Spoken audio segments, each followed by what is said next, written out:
Congreso Nacional de Derecho Procesal. Para esta mesa nos acompaña el maestro Marco Antonio Madrigal Ortega, quien es aquí de casa de la Facultad de Derecho de la UNAM.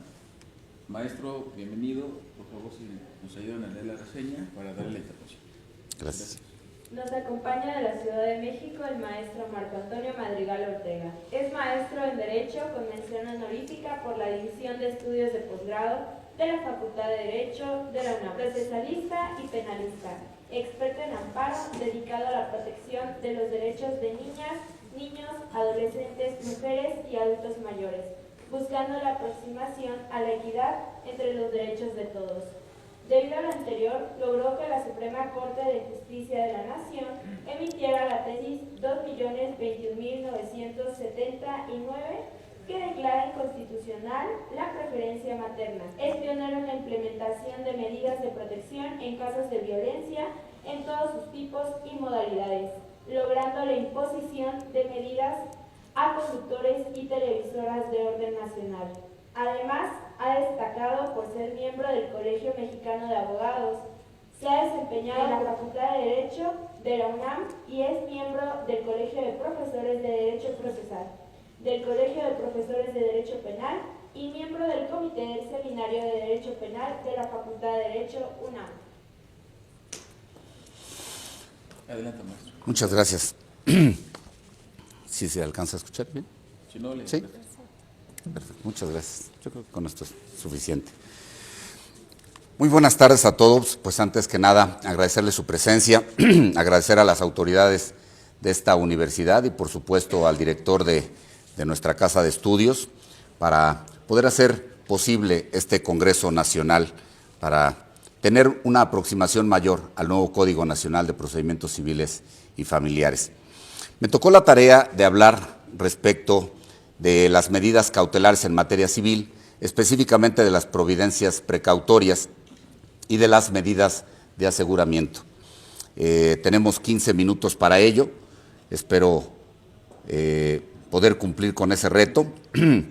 Me previne para tratar de tener, no lo acostumbro a hacer, generalmente lo hago de manera oral, me previne con algunas notas para tratar de abundar más en los temas que me parecen importantes. Hace un momento escuché la ponente que nos antecedió, que estaba hablando de las providencias precautorias, medidas cautelares, y me pareció escuchar de manera reiterada lo que el propio código nos dice, que de una simple lectura podemos advertir, podemos conocer. Me parece de mayor importancia entrar a la profundidad de estos temas, y para ello, por razón de tiempo, me di a la tarea, más que de hacer una relación de artículo por artículo de los tipos de medidas que hay, hacerlo de manera más general. Bien, en un principio traté de decirles que las providencias precautorias que parten a partir del artículo 404 del nuevo código establece una suerte de medidas precautorias. Problema con estas medidas. Nos hablan de que hay que acreditar el temor fundado. Desde el nacimiento del Código de Aplicación Nacional de 1932 y luego el de 1942 y 1943, las modificaciones que se tuvieron, nos hablaban en un primer momento del temor. Ya para 1942 nos hablan del temor fundado y seguimos todavía con ese esquema de temor fundado. El derecho no simplemente hay que conocerlo y estudiarlo, también hay que vivirlo y sufrirlo. Y es ahí donde hablamos de la profundidad de estos temas. Temor fundado. Por principio de cuenta tendríamos que hablar de sus elementos. 3 elementos podría yo distinguir. El primero, miedo. Segundo, amenaza. Y tercero, objetividad. ¿Cómo voy a demostrar el temor fundado en el esquema de miedo, que evidentemente el miedo implica una demostración de orden psicológico, que esa afectación de orden psicológico puede provenir de un agente externo, pero también puede provenir de la imaginación propia del elemento de que se trate? Luego, la amenaza también puede ser producto de la imaginación del peticionario o puede ser una amenaza real que provenga de algún agente externo. Me parece que el primer elemento es completamente subjetivo. El segundo, que es la amenaza, puede ser subjetivo, pero también puede ser objetivo. Y el tercer elemento, que este temor sea fundado. No nos lo dice la norma, pero se colige que ese fundamento debe de ser un fundamento objetivo debidamente acreditado y probado para que se considere que ese miedo que se tiene, esa amenaza que inminentemente se padece, tenga efectivamente una razón de ser.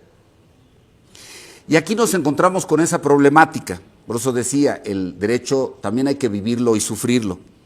Para poder demostrar este esquema, y es solamente un elemento que se requiere para que se dicten estas medidas provisionales precautorias, se requiere de pruebas, primero, de orden psicológico, como lo dije, testimoniales, periciales, documentales, hoy como lo ve el nuevo código, físicas y digitales, la inspección, otros medios de prueba dentro de los cuales entran todas las bases de tecnología. Y el problema tenemos cómo demostrarlo. Pero además, el tiempo que nos da la petición hasta llegar a la medida provisional y después poderla ratificar, ¿nos da la temporalidad para poderlo demostrar? Pues es evidente, no nos da el tiempo. Pero además de ello, seguimos con un esquema de no respeto por los plazos y términos, violando flagrantemente el 17 constitucional y justificándolo en las cargas de trabajo, ¿no? Entonces, me parece que este temor fundado como elemento integrante para poder acceder a la petición de una medida provisional, pues sigue en las mismas, en el mismo andamiaje desde 1932. Entonces, me parece que podríamos ir avanzando en ese esquema. Segundo problema, y esto, bueno, ya lo sacaron de alguna manera de la ley de amparo, y nos habla de la apariencia del buen derecho. Por principio de cuenta, la apariencia del buen derecho es una figura del orden del amparo, de la materia del amparo, no del derecho civil ni del derecho familiar.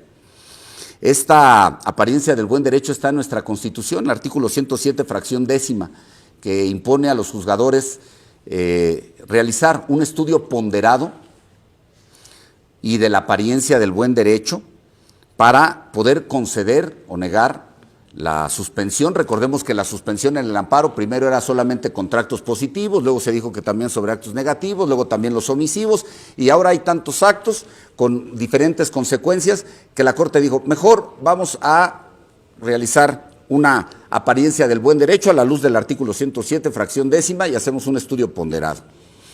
Esta apariencia del buen derecho nació en el amparo, en la contradicción de tesis 3, diagonal 95, es decir, tenemos más de 30 años en el amparo con este principio que emite el Pleno de la Suprema Corte de Justicia de la Nación, y esta apariencia del buen derecho lo que nos requiere es, ojo, que el juzgador realice un estudio de las circunstancias del caso, del derecho invocado, de las pretensiones solicitadas, para que se haga un análisis preliminar del derecho que tiene la parte peticionaria e incluso pueda a futuro poder prácticamente diagnosticar que va a ser accesible a la petición que esté pidiendo. Ojo, vuelvo a reiterar, es un análisis que debe realizar el juzgador. Sin embargo, en el nuevo código, en su artículo 409, nos establece y nos invierte y nos dice que para el otorgamiento de la providencia precautoria definitiva, el peticionario deberá demostrar, además de los requisitos particulares dentro de los cuales se encuentra el primero que mencioné, que se exija que cada providencia precautoria se acredite la apariencia del buen derecho y el peligro en la demora. Entonces, ahora resulta que la apariencia del buen derecho la tiene que demostrar el peticionario. Ese es un ejercicio de ponderación que debe realizar el juzgador. El peticionario nada más debe de hacer su petición, poder demostrar lo que respecto a los extremos legales precise, argumentar en la audiencia correspondiente, lo que corresponda, y el juzgador es quien debe realizar ese estudio pormenorizado para hacer un análisis preliminar y poder determinar si bajo el principio de la apariencia del buen derecho se puede acceder o no a la pretensión de ese peticionario respecto a la medida cautelar que solicite. No se pierda de vista que la suspensión en la materia del amparo no es otra cosa más que una providencia precautoria. Entonces, estamos tratando de recoger en nuestro nuevo código ese principio de la apariencia del buen derecho. Sin embargo, se está colocando la carga probatoria de ese principio pues, de manera incorrecta, ¿no? Evidentemente tendremos que trabajar para que la interpretación de estos dispositivos logremos formular una nueva creación de norma, ¿no? Como un legislador pasivo, lo dicen, al interpretar la norma, la Corte comienza a ser ese legislador pasivo y entonces logremos avanzar más en ese esquema y se logre colocar de manera correcta que la apariencia del buen derecho corresponde evidentemente al juzgador y no a las partes. Luego nos viene con otro tema, el peligro en la demora. El peligro en la demora es una posible frustración de que los derechos del solicitante de la medida puedan quedarse con un retardo cuando no se dicte la sentencia de fondo, o que la sentencia dictada pueda tornarse no exigible o imposible de ejecutar. Pero fíjense muy bien, nos habla que debemos demostrar también en el artículo 409 que debemos demostrar el peligro en la demora. Punto número 1. Ya establecimos que de antemano nos está pidiendo ciertos requisitos que por razón de tiempo no nos es posible demostrar. Y además de ello, si vemos más o menos los plazos que nos dan, son 3 para la petición, para que se acuerde, 3 con la vista, 5 si hay pruebas, otros 3 para el dictado de sentencia, por lo menos nos está hablando de 11 a 15 días aproximadamente entre los plazos que se tienen que dar y los surtes de las publicaciones. Esos 15 días ya no fueron rápidos, ya no fueron expeditos.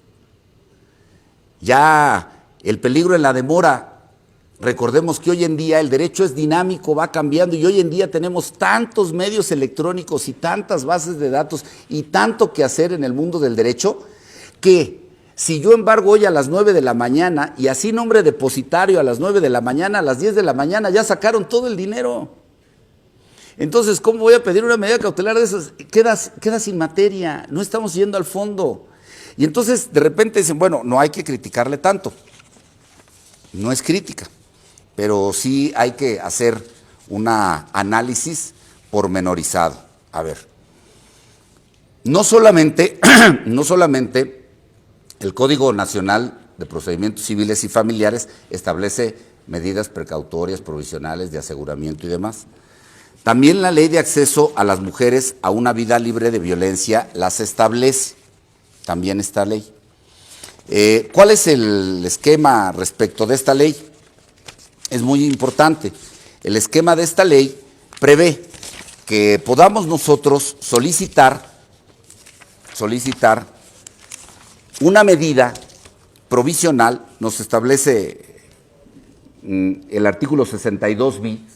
Podemos solicitar una medida cautelar, basta con nuestra sola petición. Lo establece en el 62 bis, fracción primera, 1 bis, de la Ley de Acceso a las Mujeres a una Vida Libre de Violencia para la Ciudad de México, y puse la Ciudad de México porque todavía es más garantista la ley de la Ciudad de México que la ley general, que establece el principio de buena fe. Esto es, en todo el procedimiento se va a tener por cierto lo que diga el peticionario. No nos está requiriendo mayores pruebas para tener acceso a esa medida cautelar. Pero, ¿cómo nos vamos a quedar sin pruebas? Estaríamos sujetos a que cada persona que peticione algo se le da la medida cautelar y entonces ya no hay revisión. Claro que hay revisión. Nada más que la medida se dicta dentro de las 4 horas siguientes, dentro de los 5 días siguientes se señala una audiencia en la que se van a ofertar datos, medios e incluso pruebas para que se ratifique, modifique o revoque la medida solicitada y decretada. Entonces, me parece que sí podemos llegar a ese esquema de peligro en la demora, a un retardo injustificado. Ya para cuando nos concedan la medida provisional, y si es que no la conceden, ¿no?, bajo el esquema de tenemos que demostrar esos elementos, ya prácticamente se habría neutralizado, se habría quedado sin materia la petición que estamos realizando, ¿no? Por eso es que considero que deberíamos de tomar como ejemplo las disposiciones que nos da la Ley de Acceso a las Mujeres a una Vida Libre de Violencia, al menos para la Ciudad de México, que nos dota de mayores elementos en razón de tiempo y en razón de credibilidad. No se pierda de vista que la medida precautoria lo que busca es prevenir siempre varios supuestos, yo puse 5. Primero, que el proceso se desarrolle en cada caso en que se pretenda ocultar alguna de las partes o antes o después de iniciado el proceso. Que no se puede ejecutar la sentencia dictada en el proceso por no existir materia para la ejecución. Que se cumpla de manera adecuada con el llamamiento a juicio. En caso de que se pretendan ocultar, ya ven que hoy en día van a la notificación del emplazamiento y ya los fraccionamientos privados ya ni te dejan entrar. Entonces también se lleva con eso, pero no nos da cuenta. Ya lo estamos viviendo desde hace muchos años. La ley de condóminos en los administradores y demás. Bueno, antes los actores se cuidaban del perro, ahora del vigilante, del administrador, de los guardias de seguridad, y no se diga si van a zonas exclusivas, ¿no? No dejan ni estacionar el carro allá afuera. Que se coloque el demandado en un estado de insolvencia, que se vendan o dilapiden los bienes con los que se deban de cumplir las prestaciones reclamadas.